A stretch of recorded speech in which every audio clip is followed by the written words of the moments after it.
अब मैं बात करने जा रही हूँ श्वेता के बारे में। श्वेता के बारे में मैं शुरुआत यहाँ से करूँगी कि जो मेरा सबसे बड़ा नुकसान हुआ मैं वहाँ से शुरुआत करूँगी, बाद में फ़ायदे की बात बाद में बताऊँगी।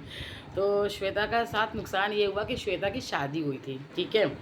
तो शादी उसकी, मेरे पहले मैं आपको ऐसे बताती हूँ, मेरे ना एमए फर्स्ट ईयर में 55% थे, 55%, ठीक। बहुत मैं पढ़ने बहुत बहुत ही अच्छी, इंग्लिश 55% अकेले एमए फर्स्ट ईयर में थे। Then I was very happy.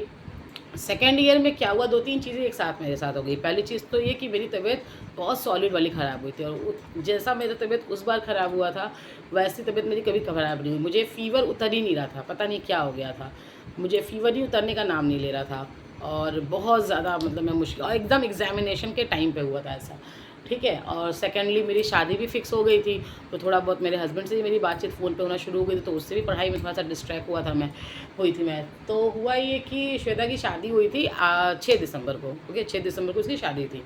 तो 5 दिसंबर या 4 दिसंबर को संगीत था, संगीत कहाँ, 4 दिसंबर को संगीत का फंक्शन था। तो एमए सेकेंड ईयर के टाइम पे क्या हुआ कि मेरी तबीयत ख़राब हो गई थी, और उस वजह से मेरा पूरा एग्ज़ामिनेशन ख़राब हो गया, और जब रिज़ल्ट आया तो मेरे सेकेंड ईयर के 45% मार्क्स आए, 45%। कहाँ फर्स्ट ईयर में 55%, कहाँ सीधे 10% का डिक्रीज़ हो गया, और ओवरऑल मिला के मेरे 46% बन रहे थे।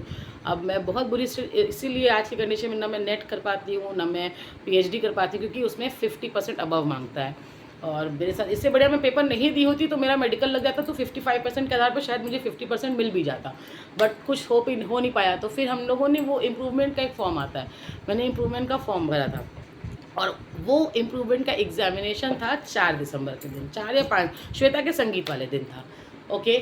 अब मैं इतनी श्वेता की शादी को लेके मैं श्वेता से ज़्यादा एक्साइटेड थी कि भाई मेरे को डांस करना है, मेरी फ्रेंड की शादी, मेरी बेस्ट फ्रेंड की शादी है, ये वो, मुझे इतना ज़्यादा एक्साइटमेंट था कि यू वोंट बिलीव कि मेरे को ये ध्यान में ही नहीं रहा कि मेरा एग्ज़ामिनेशन है और मुझे पढ़ाई पे फोकस करना चाहिए, फिर उसके घर तो मुझे जाना ही जाना है।